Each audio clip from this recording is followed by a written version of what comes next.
কিয়ামতের দিন সবচেয়ে হালকা আযাবের ব্যক্তিকে আল্লাহ বলবে, দুনিয়াতে যা আছে তোমাকে যদি দেওয়া হয়, তুমি কি চাইবে যে আল্লাহ এগুলো সব নেন, আমাকে শুধু এই আযাবটা থেকে মুক্ত করেন?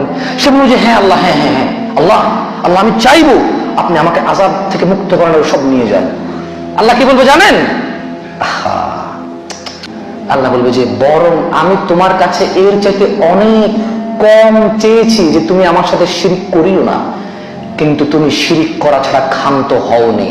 তুমি গণকের কাছে গিয়ে বলেছো আমার চাকরি হবে, টিয়া পাখি।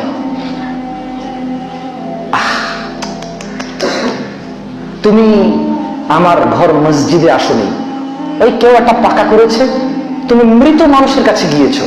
আচ্ছা, আমি কি আপনাদের কারো নাম ধরছি এখানে? কারো বাবার বিরুদ্ধে বলছি?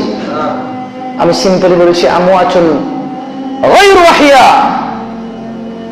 আল্লাহ বলছে আমওয়াতুন, এরা মৃত।